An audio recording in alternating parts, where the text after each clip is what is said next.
تو جی بسم اللہ الرحمن الرحیم 4 جولائی 2020 اور حصہ نظم 10th کلاس، اور آج کی نظم ہے نظم نمبر 3، میدان کربلا میں گرمی کی شدت۔ ٹھیک ہے جی، تو جیسا کہ میں نے آپ کو بتایا کہ جناب یہ آج جو ہے وہ گرم ترین دن ہے، لیکن جو گرمی اس وقت میدان کربلا میں تھی وہ تو ہم اس کا تصور بھی نہیں کر سکتے۔ شاعر نے اپنے انداز میں جو ہے وہاں کی حدت اور شدت کو جو ہے وہ واضح کیا ہے۔ تو شاعر میر 19 ہیں، اور آپ 1800، یہ ذرا آپ نے کریکشن کرنی ہے، چونکہ نیو ایڈیشن کے مطابق جو ہے یہاں پر تبدیلی آئی ہے جی۔ یہ 1800 جو ہے وہ میں یہاں پر آپ کو بتا دیتا ہوں، آپ نے کیا لکھنا ہے، 1804 لکھنا ہے۔ ٹھیک ہے، تو یہ آپ نے کریکٹ کر لینا۔ یہ ٹیکسٹ بک کے اندر جو ہے وہ انہوں نے دوبارہ سے کچھ چینج کیا تھا، تو اس لیے یہ آپ نے کریکٹ کر لیجیے گا 1804 میں۔ تو سن وفات جو ہے وہ 1874 ہے۔ تو میر 19 کا اصل نام سید ببر علی اور تخلص 19 ہے۔ ٹھیک ہے جی، تخلص 19 ہے۔ آپ فیض آباد میں پیدا ہوئے، فارسی اور عربی اپنے والد میر خلیق سے پڑھی۔ انڈر لائن، والد کا نام کیا تھا؟ میر خلیق۔ جی، دیگر مروجہ علوم فیض آباد کے ایک عالم میر نجف علی سے حاصل کیے، اور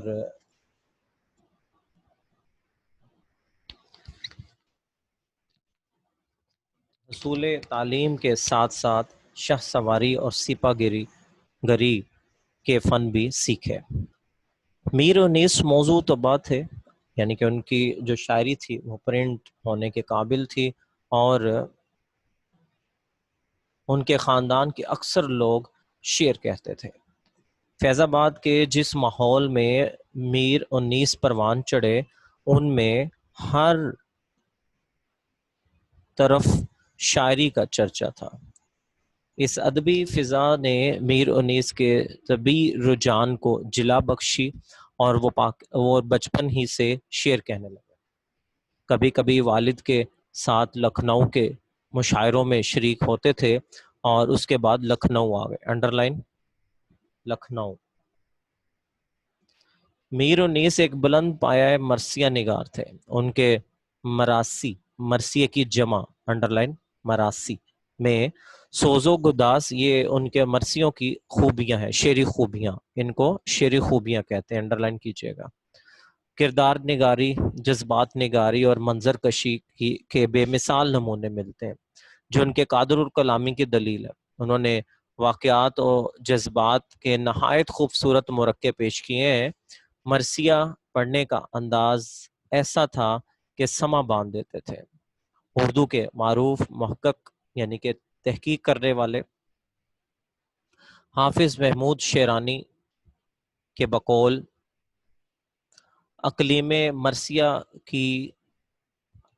مرثیہ گوئی کے شہنشاہ تھے۔ ٹھیک ہے جی، انڈر لائن کیجیے گا۔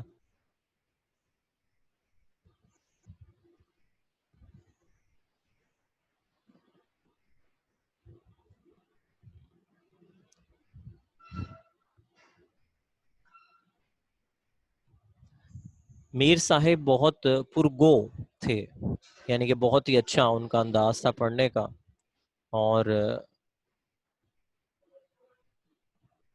ٹھیک ہے، انڈر لائن کرنا، پرگو۔ انہوں نے متعدد مرثیے لکھ ڈالے، اور کوئی مرثیہ 150 200 بند سے کم کا نہ تھا۔ ٹھیک ہے جی، ان کی یہ جو نظم ہم پڑھنے جا رہے ہیں بیٹا، یہ صنف سخن کے اعتبار سے جو ہے وہ مرثیہ ہے، اور مرثیہ ایسی نظم کو کہتے ہیں کہ جو کسی افسوسناک حادثے کے اوپر لکھی جا رہی ہو۔ ٹھیک ہے، تو جو وہ مرثیہ لکھتے تھے وہ تقریباً اس کے اندر کہتے ہیں 150 200 بند سے کم کا نہیں ہوتا تھا۔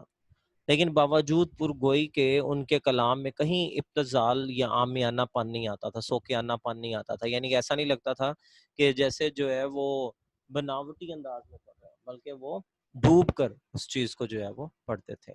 یہ نظم ان کے ایک طویل مرثیے کا حصہ ہے جو ان کے تخیل، منظر نگاری اور لفظی تصویر کاری کا عمدہ مثال ہے۔ ان کے کچھ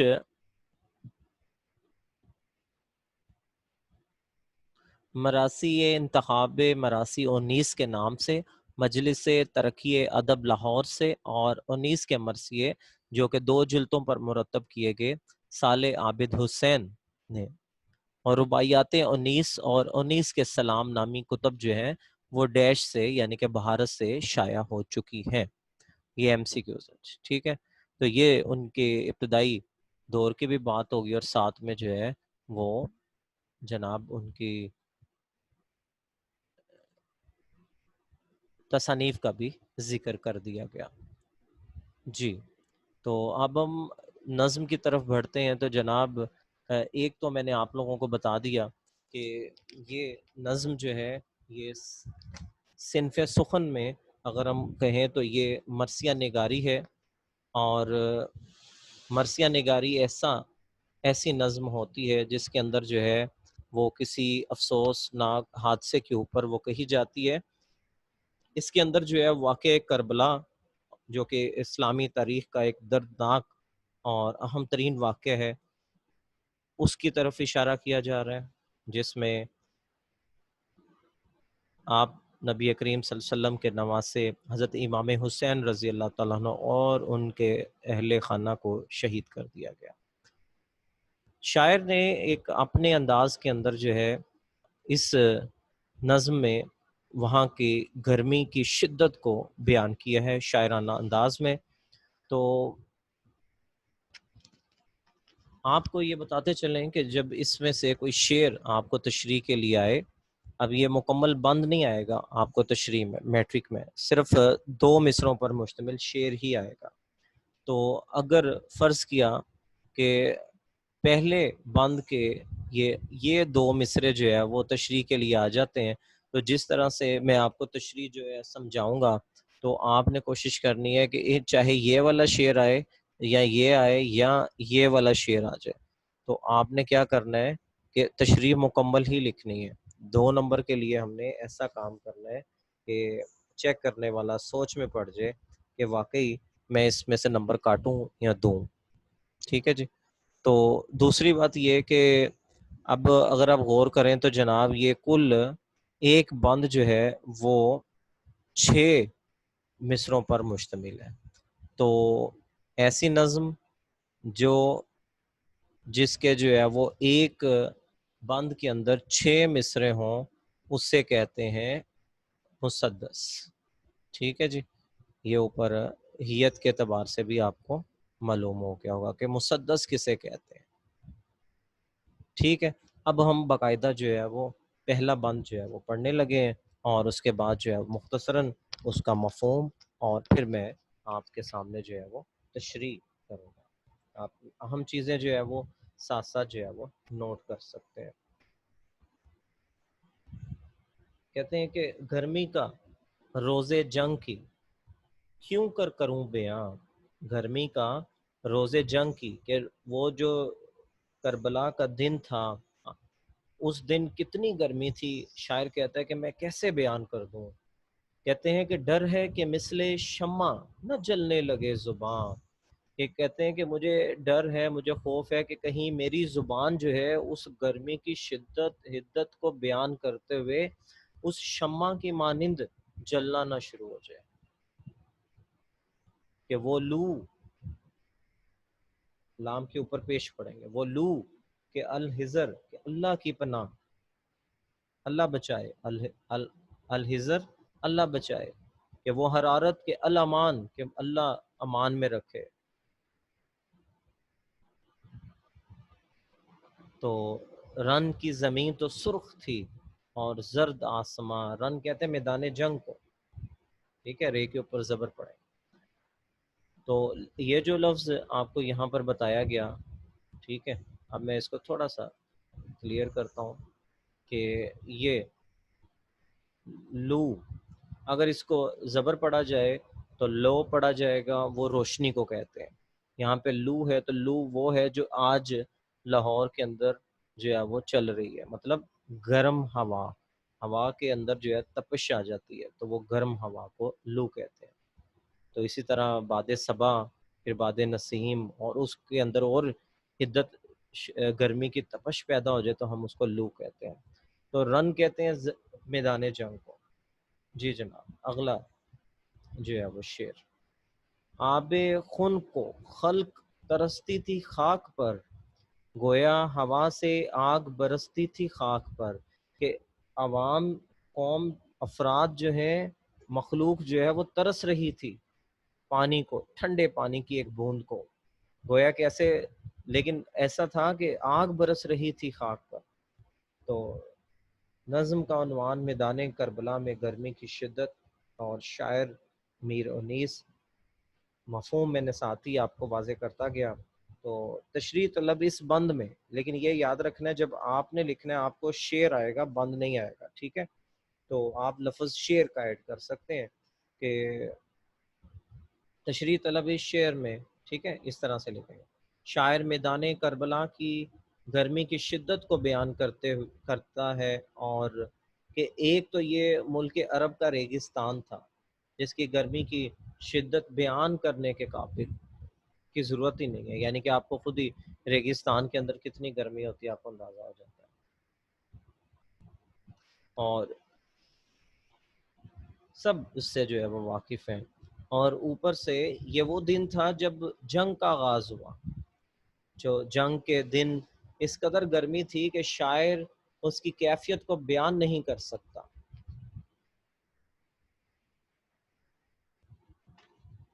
اسے ڈر ہے کہ اس کی زبان گرمی کی شدید کیفیت کو بیان کرتے ہوئے شمع کی طرح جل نہ جائے.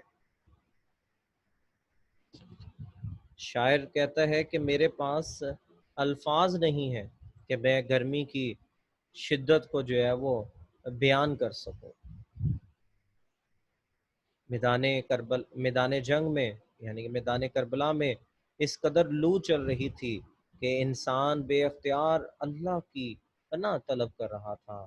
بقول شاعر کہ ہر شے ہے پر ملال، بڑی تیری تیز دھوپ ہے. آپ ساتھ ساتھ نوٹ کر سکتے ہیں، ہر شے ہے پر ملال، بڑی تیز دھوپ ہے. اور دوسرا مصرع ہے کہ ہر لب پہ ہے سوال، بڑی تیز دھوپ ہے.